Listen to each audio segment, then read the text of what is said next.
할렐루야. 오늘도 주님께서 우리에게 귀한 생명의 양식을 허락해 주셨습니다.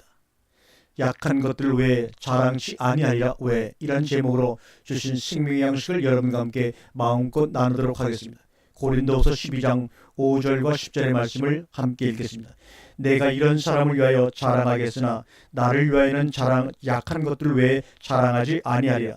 내가 만일 자랑하고자 해도 어리석은 자가 되지 아니할 것은 내가 참말을 함이라. 그러나 누가 나를 보는 바와 내게 듣는 바에 지나치게 생할까 두려워하여 그만두노라.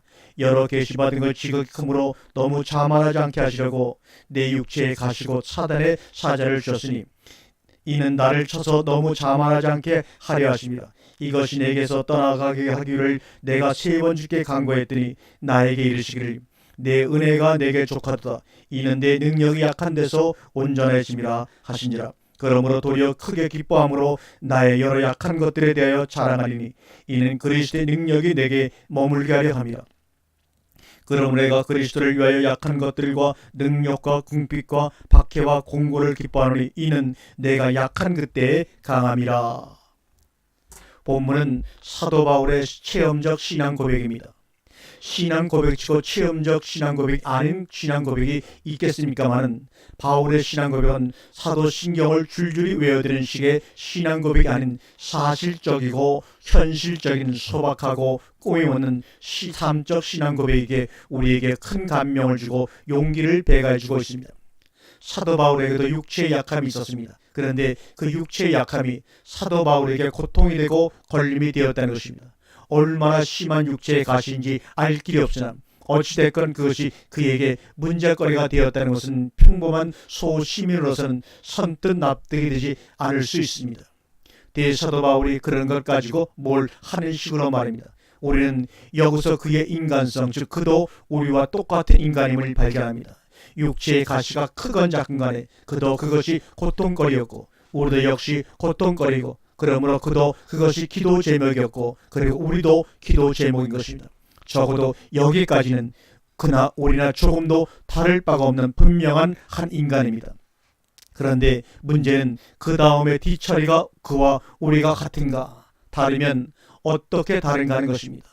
결론부터 먼저 말씀을 드린다면 우측 통행을 해야만 하는 소시민은 기도 제목의 관철이 그들의 전부입니다. 다시 말하면 내 안중에는 한 가지밖에 보이지 않는다는 말입니다. 반드시 병은 고쳐져야 되고 반드시 문제는 해결되어야 하고 반드시 사업은 성공해야 하고 반드시 나의 자녀는 대학에 합격해야 하는 시기에 기도 제목의 관철이 그들의 전부입니다. 그런데 그는 어떻게 했습니까? 한마디로 그의 기도 제목과 하나님의 말씀이 만나서 중화되어 버렸다는 것입니다.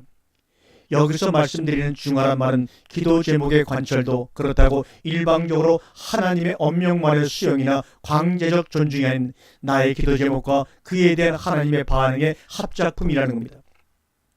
우리가 여기서 분명히 알고 넘어가야 할 것은 우리들의 기도가 관철되었다는 것은 다른 각도로 보면 하나님의 패배일 수도 있다는 것과 반대로 하나님의 말씀이 나의 목적을 무산시켜버렸다는 그것은 나의 서글픈 포기에 불과한 것이라는 겁니다. 하나님은 전자의 하나님이실 수가 없고 역시 후자의 우리가 되기를 강요하거나 원치 않으신다는 겁니다. 왜냐하면 하나님은 사랑이시고 사랑이시기에 우리에게 무례행치 아니하시기 때문입니다. 사도 바울은 8절에서 이것을 위하여 육체의 가시 곧 사단의 사자가 내게서 떠나게 해달라고 주님께 3번이나 간절히 탄원했다고 말하고 있습니다. 그렇습니다. 우리가 문제가 있으면 분명히 주님께 기도하고 간절히 탄원을 해야 합니다. 그것은 잘못도 아니요 이기적인 생각도 아닙니다. 적어도 한 사람의 한계성 문제일 때만은 말입니다. 우유 배달이라도 하면 호구주책이 해결될 것을 뻔히 알면서도 새벽 예배에 나가서 쭈그리고 앉아 복 달라고 비는 얄미운 사람이라 할 짓을 거룩하고 정당한 일을 하는 일처럼 하지만 않는다는 말입니다. 문제 해결을 원하는 것은 인지상정이요 정당 방해이기도 합니다. 문제는 문제 해결을 원하는 탄원으로만 고집스럽게 계속되어서는 안 된다는 것을 말씀드리는 거예요. 탄원이 진인사라면 그 다음에 대천명을 기다려야 하는 일이 진인사 못지않게 중요한 일인 것입니다.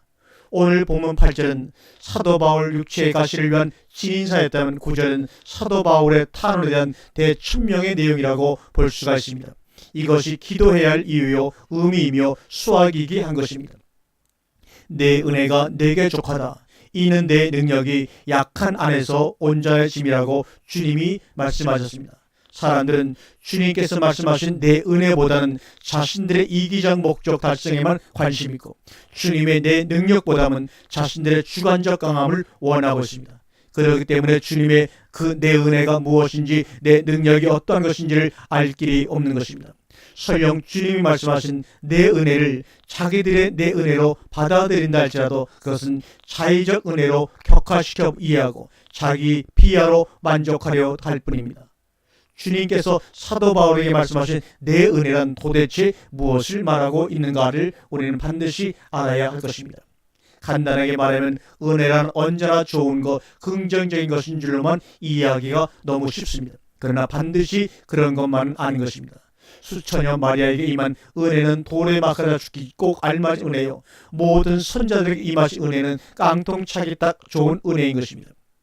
우리는 본문에서 주님이 말씀하신 내 은혜는 사도 바울에게 라고 생각하기 쉽습니다. 그러나 그 지극히 큰 여러 계시가 내 은혜라면 사도 바울에게 내 은혜가 내게 족하다라고 말씀하실 리가 없는 것입니다. 이미 사도 바울은 여러 계시들이 지극히 큰 계시들임을 익히 알고 있고도 남음이 있는 터입니다. 그러기에 족하고 말고 할 성질의 것이 아닌 것입니다. 그러면 내 은혜란 무엇인가? 오늘 본문에서 말하는 내 은혜란 내 능력이 약함 안에서 온전해지는 것입니다. 내 능력이 내게 족한 은혜도 또 지극히 큰 여러 계시를 때문에 너무 자고하지 않게 하시려고 육체의 가시를 주신 것도 아닙니다. 너의 약함 안에서 나의 능력이 온전해지는 협력하여 선을 이름이 곧 내게 족한 내 은혜라는 것입니다. 그렇기 때문에 사도 바울은 자랑거리 못된 자랑거리를 지금 자랑하고 있는 것입니다. 그것도 비 맞으면서 웃고 있는 미친 사람처럼 크게 기뻐하면서 말합니다. 왜 그랬을까요? 아니 어떻게 그럴 수가 있을까요? 그것은 그리스도의 능력이 내게 머물러 있게 하기 위해서인 것입니다. 더 쓸 말도 없고 더 설칠 필요도 없는 것입니다. 이 이상 무슨 말씀이 더 필요하단 말인가? 다만 아멘일 뿐이요 주님께 영광을 돌릴 뿐입니다. 아멘.